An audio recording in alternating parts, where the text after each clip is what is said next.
'Twas the night before Christmas, when all through the house not a creature was stirring, not even a mouse. The stockings were hung by the chimney with care, in hopes that St. Nicholas soon would be there.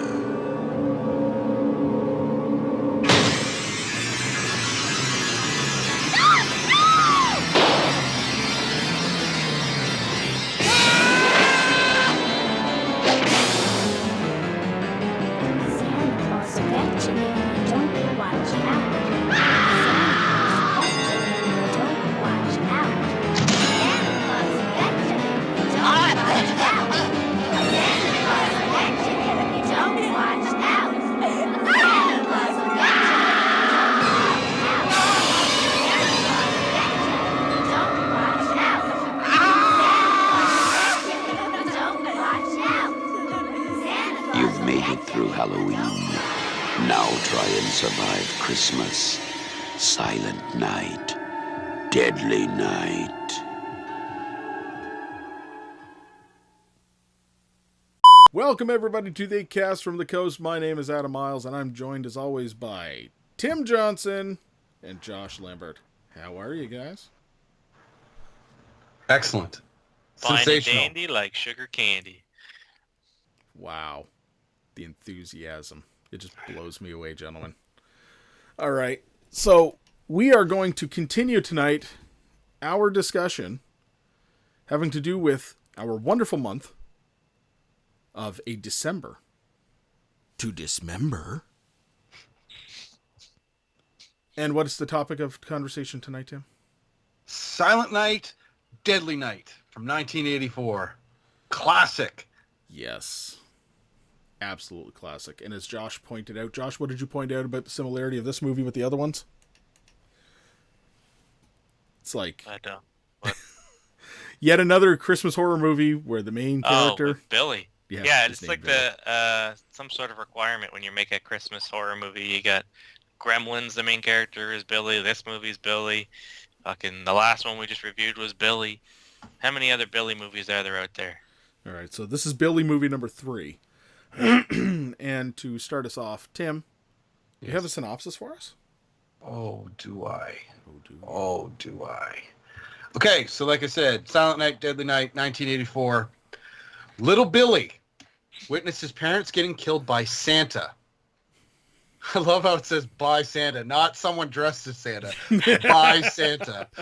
Getting killed by Santa after being warned by his senile grandpa that Santa punishes those who are naughty. Now, Billy, 18, out of the orphanage, has become Santa himself.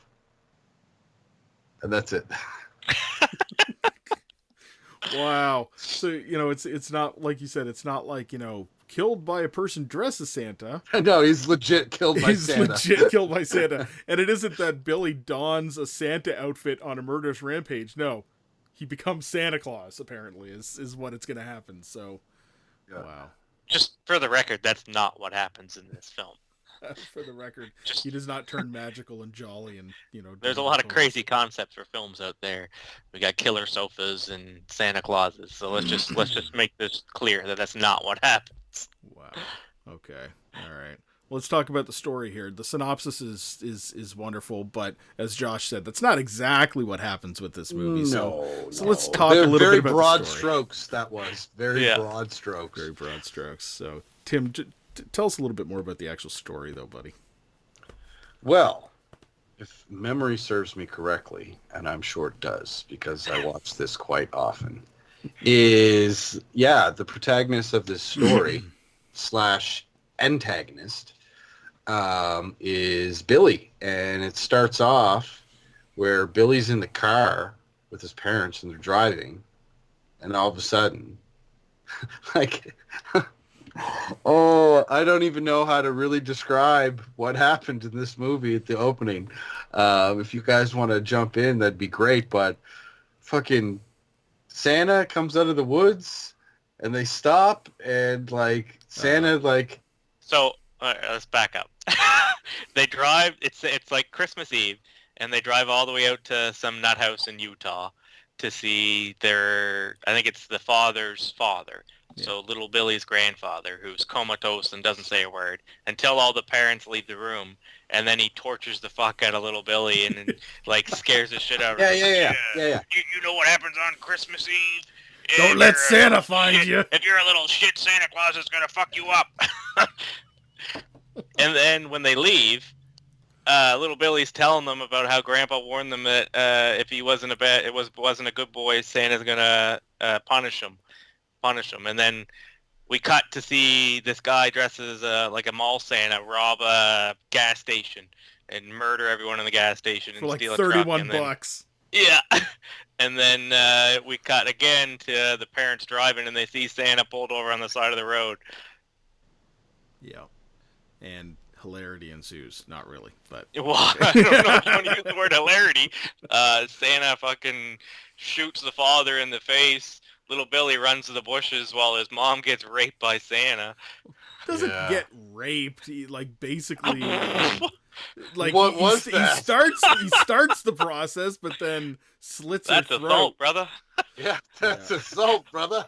Oh no, it's assault. No shit. But yeah, so there's boobage and throat slits and all Yeah. kinds of shit happening, all while Billy's Little brother Billy's is hiding in the screaming bushes. in the car, and Billy's hiding Yeah. in the bushes, and Santa's yelling for that little shit that got away. So,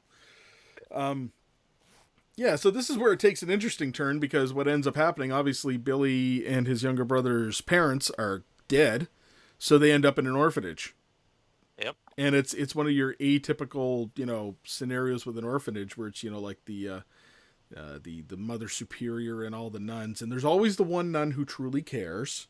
And then there's Mother Superior, who thinks that everybody is the devil incarnate and wishes to beat the devil out of every living child that comes through the orphanage for every possible damn reason.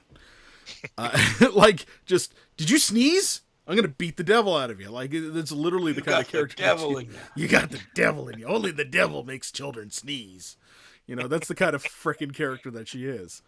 And Billy's having a hard go at it, because she is very much so, we're going to make Billy sit on Santa's lap, even though it disturbs him in the back of his mental, breakdown of scenario that, Santa, or a man dressed as Santa will say, killed his parents.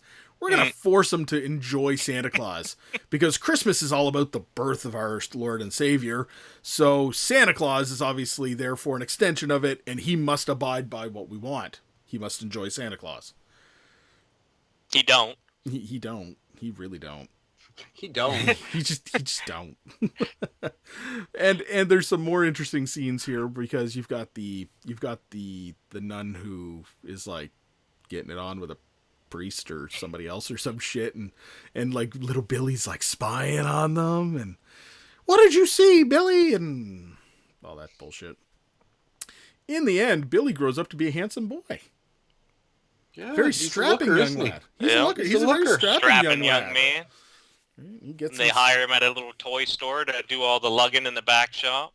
Yeah, and he's kind of fallen a little bit for one of the girls that's there. Yeah. Cute little brunette, and then he's constantly getting shit on by his new boss, But Well, not his boss, it's his coworker, I think. oh, is it? Well, it's kind of like a supervisor by the looks of it. I get Well, the impression that he's just like a lazy fuck, and he makes Billy do all the work in the back shop. I was just about to say the same thing, because I've known people like that. So Yeah. it's like, when I've been here longer, you go do the heavy lifting. Yeah. If you give me any issues, I'm just going to report you to the boss as though you're doing a shit job.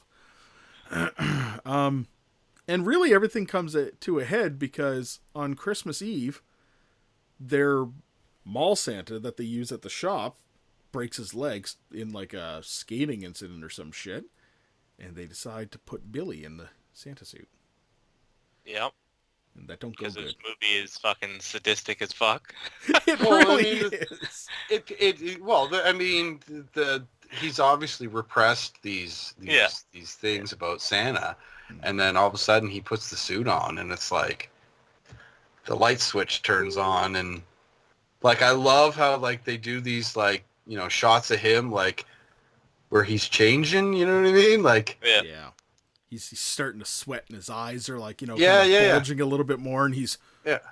very And intense. so something about the character. He's very well mannered the whole time.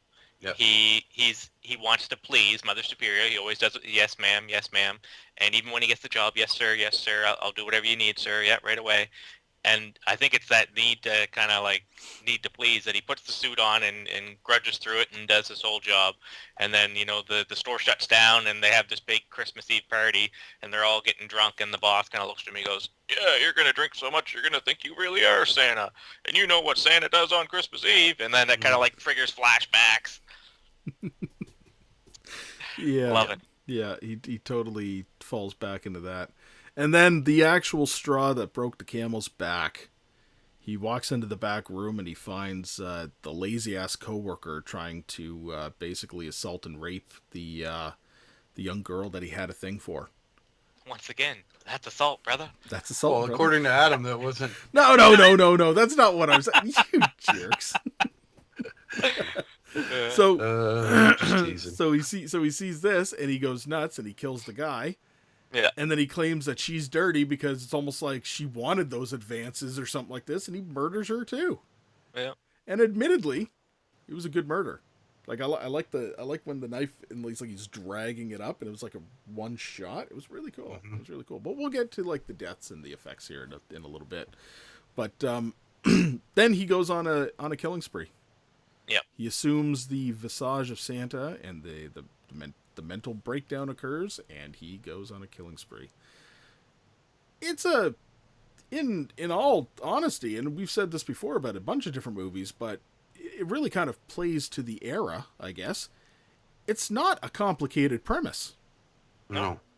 Guy as a kid has a run-in with a man dressed as Santa Claus who murders his family, grows up despising Santa Claus but represses memories of this, dons the outfit to please his employer, goes into a mental state of fucking Cray.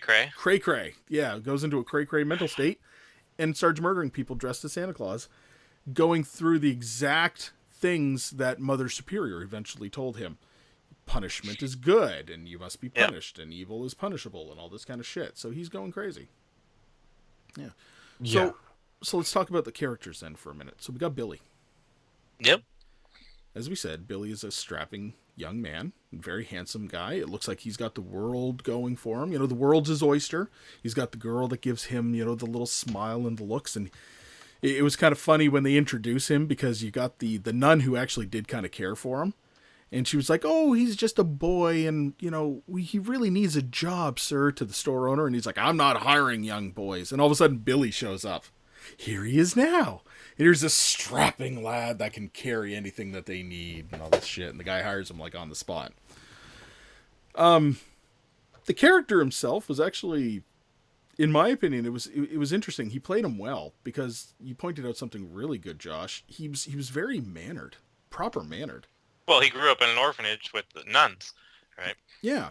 And most importantly, like, it wasn't just that he was keeping to those, you know, keeping to the way that things were from his growing up. Like at one point, his coworker's like cursing about something. He's like, "You really shouldn't be talking like that." Like he's trying to like almost instill things in other people too.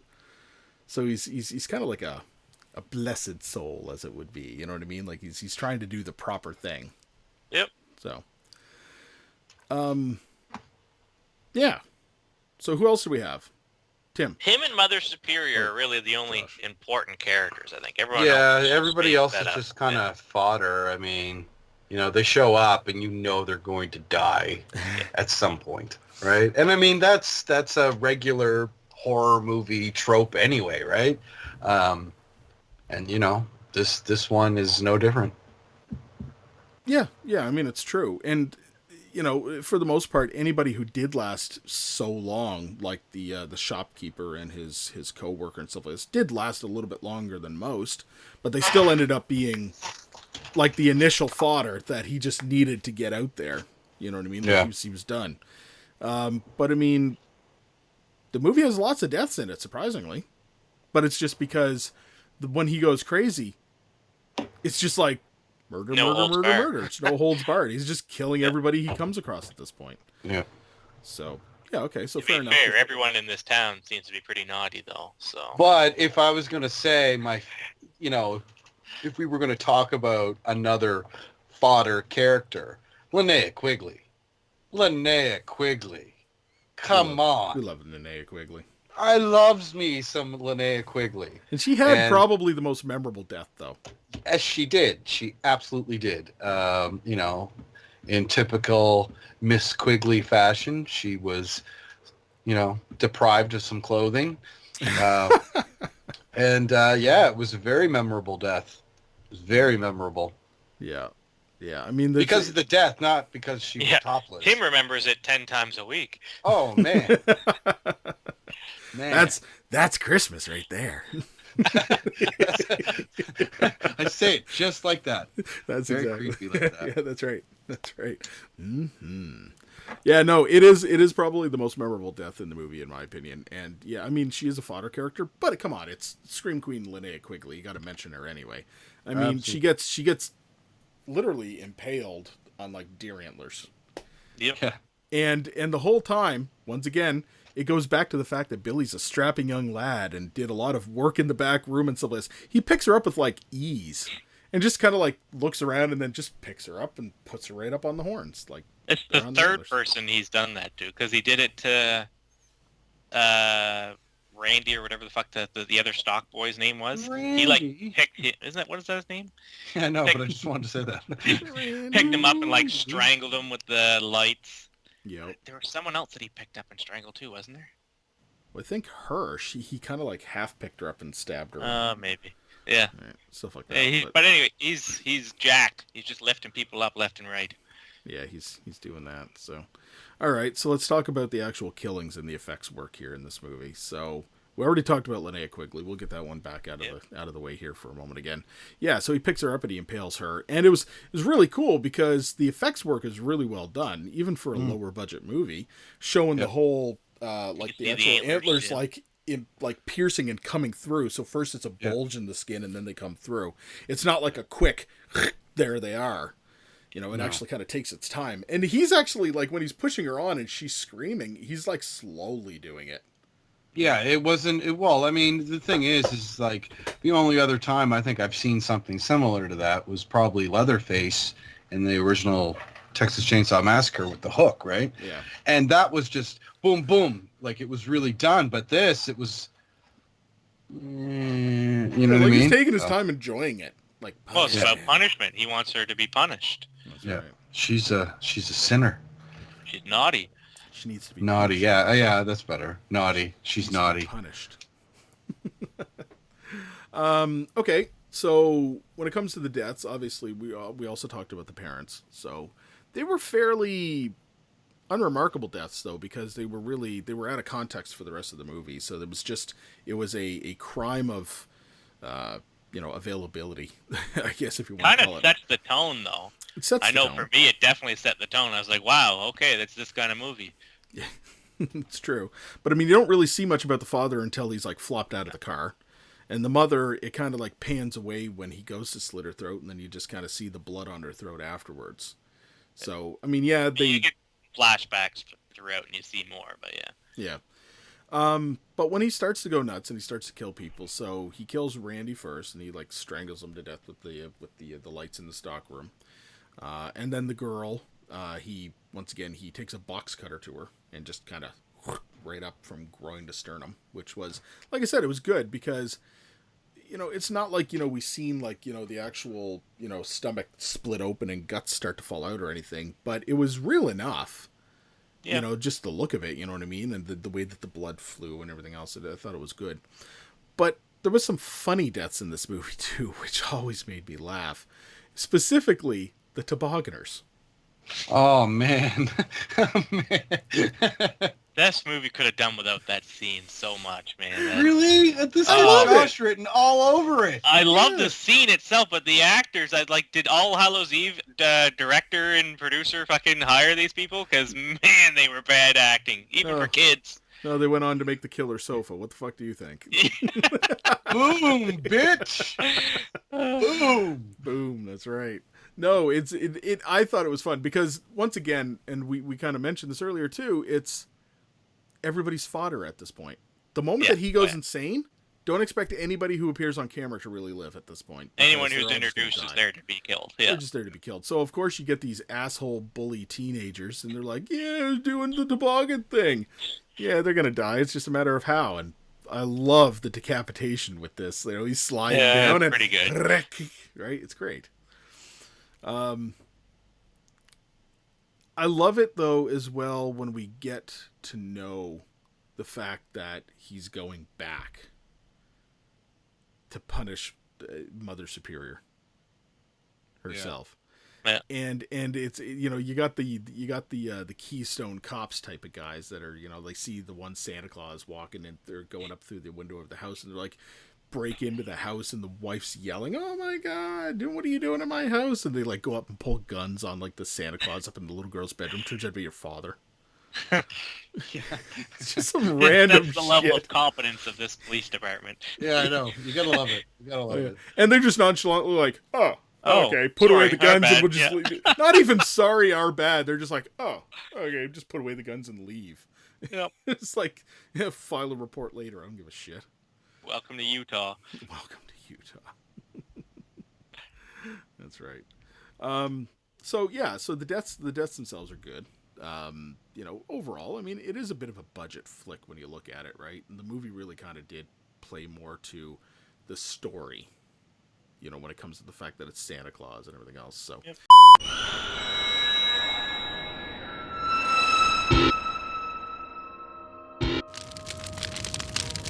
Hi everybody, this is Vincent DeSanti, the writer and director of Friday the 13th fan film Never Hike Alone, and you are listening to the great commentary of They Cast from the Coast. Thanks for listening, and don't forget to check out Never Hike Alone, which is streaming for free on YouTube right now.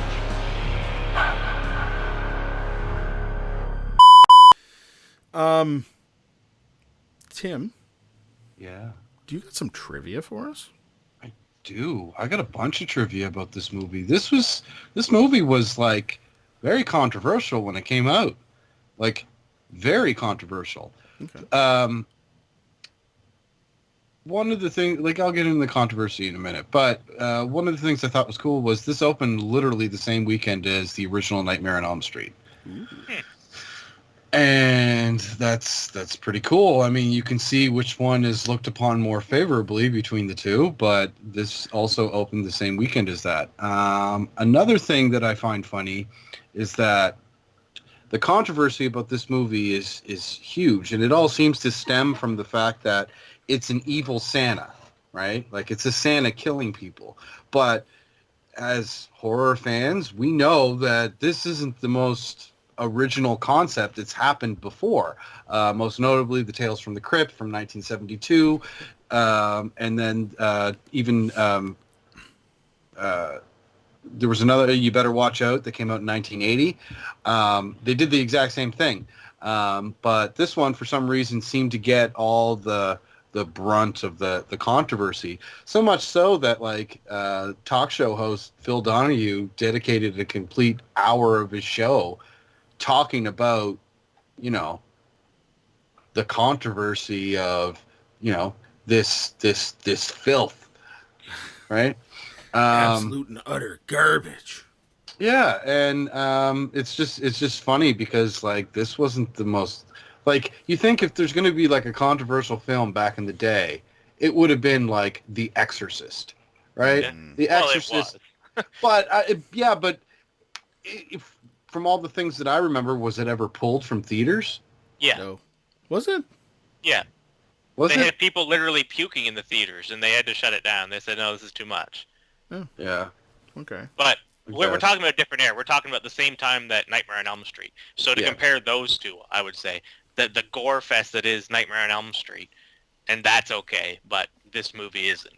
Yeah. Because Santa no, Claus. it's weird. Well, I think it's because it is Santa Claus. One thing, I don't know if you know this, Josh, but apparently Sam Raimi was considered to direct this film. Did not know that. Yeah, Sam Raimi, Albert Mongoli, and Ken. I don't know how to pronounce his last name. Kwapsis. Yeah. So 80, when did this come out? 84. 84. So I wonder Yeah. what he was working on. Probably, what's that one? Mother May I Kill or something like this. The Thou Shalt Not Kill Except. I think that was in that time period, maybe. Yeah, because it's too early for Army of Darkness. Yeah. The body count in this movie is 14. The cashier, Billy's parents, four toy store employees, impaled and defencitated. I don't know what that means. Someone wrote it Thrown wrong. through a window. Yeah. A couple, two bullies, a priest, a cop, and Billy, and a partridge in a pear tree. Yeah, partridge. In a pear tree. There was another one that I wanted to say. There's one more. The original title for the film was called Sleigh Ride. And throughout its production, that's what it was called. And then TriStar decided to change the title to Silent Night, Deadly Night at the very last minute. And another thing, to protest this film, critic Gene Siskel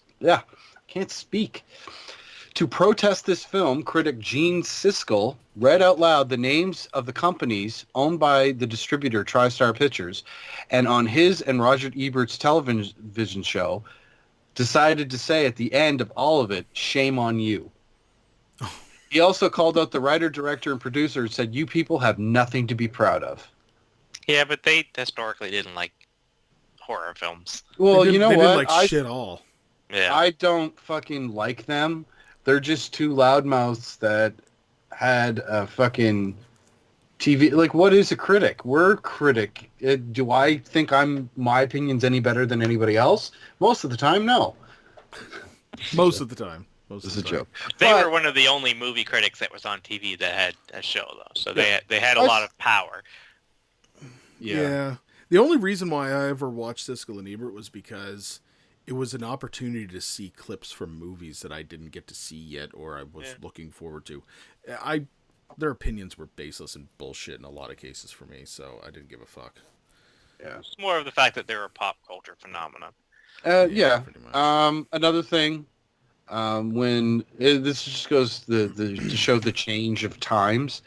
When the remake titled Silent Night came out in 2012, Which I still haven't seen. and it was released in 2012. No, I haven't seen it either. The reaction was the polar opposite to what it was in 1984, with people actually accepting the concept of a killer wearing a Santa Claus suit. This also may have been the reason why Fangoria Films decided to re-release the original film in 2013, which led to the film finally appearing on pay cable channels in 2014. Yeah, so I mean, I get it. I get it. The times, 1984. But, I mean, you said it yourself, Josh. What's really the difference between the gore you saw in A Nightmare on Elm Street compared to the gore in this? Maybe because it's more real. Yeah. I think it's because it plays on people's beliefs of a historical figure, which the Christian and Catholic churches basically... Giving nuns a bad name. Yeah, and giving nuns a bad name and shit like this. If Freddy Krueger had donned a fucking Santa suit for one of the kills in the movie, they probably would have pissed on that too, even worse. You know, it's just the outlook on the situation, and it is I bullshit. just think it's funny that you also got to of Johnny Depp getting pulled into a bed and fucking liters of blood shooting out is fine, but this fucking psychopath hitting people with an axe or putting them up on reindeer is somehow unacceptable. Well, but the thing is, I think it's actually linked to the fact that Santa is an icon that makes money. TriStar, the company that produced it, or at least distributed it, / Columbia Pictures, is owned by Coca-Cola. And Coca-Cola owns the iconic image of Santa Claus with the red hat, the red suit, always drinking a Coke. So, you know, maybe they wanted to avoid offending the company. Yeah. That's Since funny. Christmas is a major advertising holiday for their product. You know what I mean? Like the iconic image of Santa drinking a Coke, and then you got this movie produced by a fucking company you own that shows that same character killing people. You know what I mean? So But there's no coke in the movie, so it's fine, right? That's Right. it would have been hilarious. would have been. There were a lot of product placements though. Yeah. Yeah, When they that's were in the true. toy store, admit it, I was looking for Star Wars toys. Oh yeah, they had Star the Wars Jabba's toys. Palace. Yeah. Yeah. They also had like the monster makeup kits in the back Yeah. end. Yep. I've seen that too. Yep. I was like, GI Joe. oh. They had all kinds of GI Joe. Yeah, so that's more or less the end of trivia time with Tim. Well, there's one more interesting thing that you told me earlier Nope. that I didn't. End know of trivia. No. No, I'm kidding. Go ahead. about. That apparently there's multiple releases of this. Yeah. So the copy that I watched, I just wasn't aware that there was multiple copies. But this one, I guess it has a whole bunch of deleted scenes that, due to these controversies, were removed for theatrical release and for like previous DVD releases. So this one's got a little bit more content in it, the one I saw. But it's interesting because the film quality, Shocking. oh yeah, it changes drastically. So you see the deleted scenes, it's still really grainy and broken up. Not clean. No, and then the other ones are like digitally restored. Yeah. No, Okay. the uncut version is the only version that I've ever seen. Oh, okay. So I don't know how lame the original cut might be, but It was pretty lame. I remember watching it on VHS a very long time ago with my brother, and it was just always one of those lame ass movies. Like it was fun, but it was like, you know, there was Well, yeah, just, 'cause it you could seemed like feel that every there was time he shit got missing. crazy- Every time he got crazy, it seemed like the quality cut. And I was like, is this a stylized choice to show that he's like going crazy? But no, apparently not. But I mean, the fact that you bring that up and think that it's a stylized choice, I mean, that is cool. I just think it's hilarious that, okay, so the film was originally planned to be a limited release, but then open wider by Christmas, right? But because of all the protests that were going on, they canned it, and it only stayed in theaters for like 2 weeks. Right? Yes. And then Mickey Rooney, the famous little actor, was one of the major vocal detractors of the film back in 1984, but then surprised everybody when he starred in Silent Night, Deadly Night 5, the toy movie, in 1991. Like, isn't that funny? Paycheck to Leading paycheck. most people to call him a hypocrite for appearing in that film.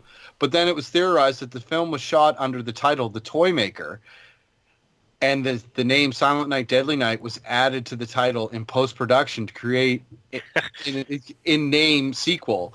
Yeah. And if Rooney knew that the film was part of the Silent Night, Deadly Night franchise, he wouldn't have done it. But, you know, That's funny. But even if Silent Night, Deadly Night was not part of the title when he had signed up for it, the movie, The Toy Maker, part of the Silent Night, Deadly Night series, still has to do with Christmas and havoc and chaos and murder. yeah. So if he was a detractor of the fact of the fact that there was a Christmas movie that had to do with murder and all this kind of shit, it's still hypocritical. Yeah. Deaths on Christmas and toys trying to kill children. Come on, that's almost as bad as Santa Claus himself trying to kill people. It's the toys that Santa Claus brings trying to murder kids. But I mean, really, at this point in 91, when Part 5 came out, we already have, like, Child's Play. Yeah. And So it the was also, idea of kids getting killed by their toys is not whatever. yeah, look, I also can't fault him. You know, at that point, it was probably time to pay the rent, and he hadn't had a fucking job in forever, so it was, you know, take what you can get, I guess. So he was Yeah. irrelevant for the most part. So, Yeah. Josh, Mm-hmm. do you have any notes from this movie? Oh, do I ever? All right, let's Do hear I it. ever? Let's hear So it. this is the first time I've ever seen this movie. I've seen a lot of movies with this similar concept, and I've probably seen a few of the sequels, but I've just never seen the original. So the tone was set pretty early on. First thing I wrote down here, this would have been when they were in the car driving, and it cuts to the kid in the back, little Billy. Is that kid wearing lipstick? Yeah. Because He was I pretty think rouge they on dolled his this lips, poor wasn't he? kid up with some blush and some lipstick. Because in the rest of the movie, when the kid's like in the orphanage, he's not. Good point. I mean, his parents What probably great allowed him. Christmas story doesn't start in Utah in a nut house? I wrote that down. They go in and see the fucking crazy grandpa, and they say, "Don't worry, Grampy won't hurt you." I was like, yeah, he's definitely gonna hurt him. Definitely. I love seeing how Josh's mind works at this point. It's just like, Yeah. oh no, don't worry, Grandpa But you won't want to hurt know you. what's He's funny gonna though? fucking hurt him. Since we've incorporated this kind of section of Josh's notes into the show, I watched movies now. Like when I rewatched Black Christmas, and I wanted to find out how many times she said hello. Yeah. I felt like this is what Josh feels like when he's taking notes, right? Yeah. Because then I almost started thinking, why did she say it that many times? And like, you know what I mean? So Yeah. Your notes are this- very much appreciated. One of my favorite lines. So the mother's talking to the father, and it's like, your father's just a crazy old man or something. And the kid goes, oh, in complete shock. And he's like, it's naughty to say mean things about old people. Yeah, it's naughty to say mean things about old people. Oh, I love it. $31. I believe that's what the Santa got from robbing the gas station. $31. Which, funny story, our smoke shop was robbed a couple months ago at work, Oh, and they only made away with like $40-50. So I just picture the same thing, the buddy going out, checking his bag, he's like, $52? What in the fuck? Jesus Christ, Santa Claus is a fucking savage. Shoots the fucking father in the face, and then rapes the mom. And then I wrote, I saw mommy banging Santa Claus. Cut to Billy when he's like 13, and he's got this fucking rockabilly mullet. So I wrote, nice mullet, Billy. Nice mullet, asshole. Yeah. Billy's a peeper, so that's what it would have been, creeping on the nun in there, getting freaky. And there's a lot more nudity in this than I thought there was going to be. Yeah. Mother Superior, punishment is absolute. I wrote only cis stealing absolute. Nice. Right? Nice. Mother Superior is a paddling biatch, just a paddling people like crazy. Mm. And then they said they're going to sit on Santa's lap, and I actually felt a pit in my stomach. I was like, oh, this movie is sadistic as fuck. They're going to put the poor kid on Santa's lap? After and then they knowing the did. history. Fuck. And then cut to when he's an adult and he's got the job, and then they cut to this like bitchin' 80s, 70s work montage where it's just in the back shop, and it's just got like some upbeat music playing, and he's moving some stock around. And then that's when I spotted Jabba's playset. And I was like, nice. That's what I said. Nice. Nice. And then they make him wear the Santa suit. And I wrote, holy fuck, this movie is so sadistic. Like, they all know what happened to this poor kid. No, these ones don't. These guys don't. They do, though. Because at one Oh, point that's right, he she brings it up, does. and the boss is like, oh yeah, I forgot about that. It's like, you fucking Jesus Christ. When he's asking, like, oh, you're thinking about your dad, that's good. He's like, oh yeah, he's dead. He's like, oh yeah, I forgot your dad got murdered. That's terrible. Wow. 7 o'clock, it's over. Time to get shit-faced. A more real line has never been spoken on film. When you shut down Christmas Eve, that is the truth. That is the retail truth of the world. Yeah, it really is. I've done that before. And then I just wrote, Mr. Sims, with exclamation points. I don't know why that is. Oh, because she was yelling. The woman was yelling, Mr. Sam! Oh, the lady with the hat, right. She goes, Mr. Sims! Mr. Sims! She's like plastered. Yeah. I love the Foley work on this. When he starts creeping on people and they got the jingle bells going, excellent job to whoever the Foley guy was. I didn't read the credits, so I don't That know. was good. You're probably dead, but good job. Oh, jeez. I wrote more banging, okay.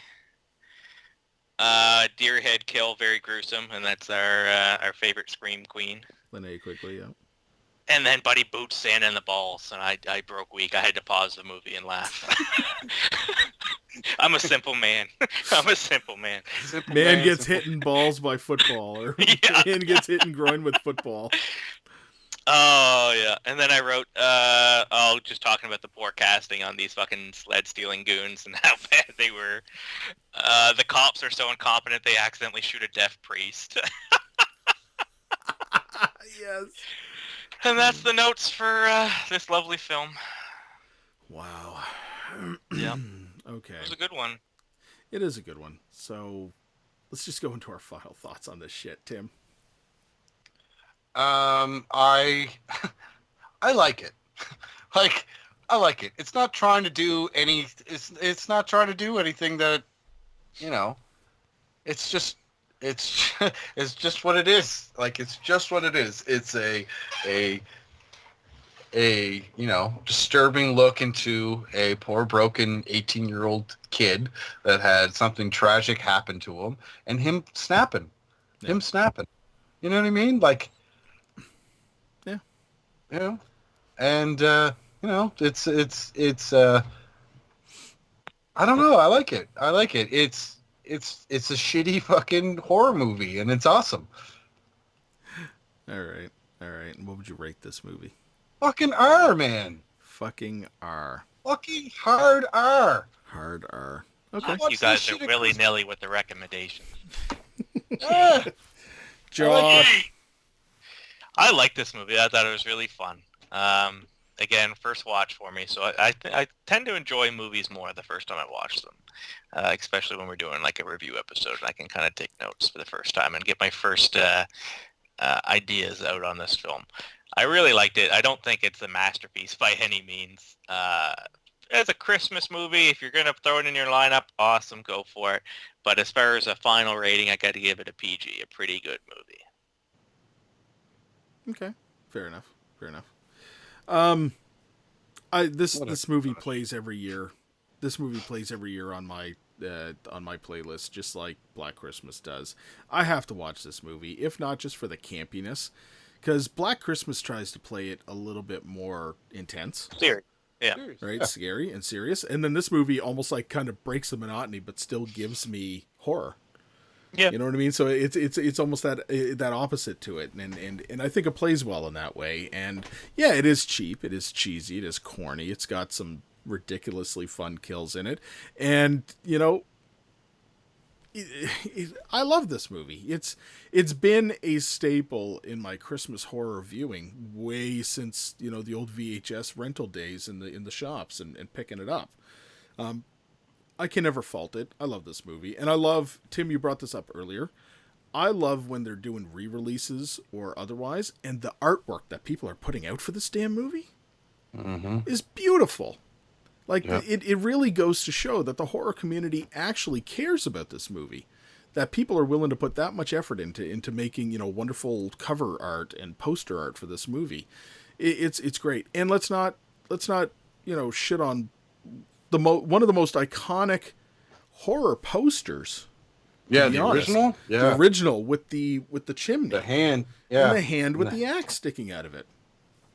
That's who the hell in the horror community doesn't know what that poster is without even the logo on it? You know what I mean? It's just that's Silent Night, Deadly Night. Yeah, Josh doesn't, but or he wouldn't have, but you know. The movie is great. There's no other way to say it, and I'm probably going to have to give it an R rating as well. It is recommended. I tell everybody to watch this movie if they've never seen it. It's recommended.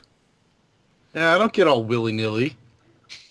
If there's something I don't like, I fucking don't like it. It's not that I didn't like this movie. I thought it was really good. Yeah. No, and he liked it. It's just pretty good for him. Yeah. So, 2 R's I and a wouldn't PG. recommend it to people who aren't horror fans. I wouldn't recommend it all the time. Oh. If you've never seen this movie, yeah, give it a watch. But I wouldn't stick it on my top 100 recommended list by any means. Fair enough. All right, gentlemen. And with that, we have re-reviewed Silent Night, Deadly Night. So we are going to continue in with our December to Dismember. Thank you very much for tuning in, everybody.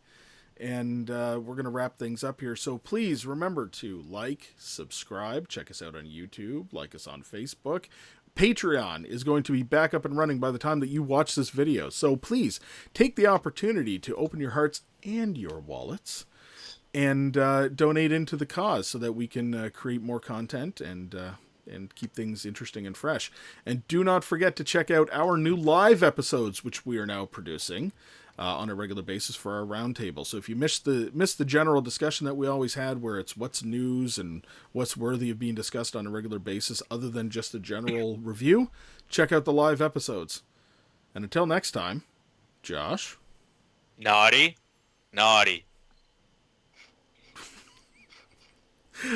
Tim. Stay spooky, everybody. See you next time, everybody. Thanks for tuning in. Good night.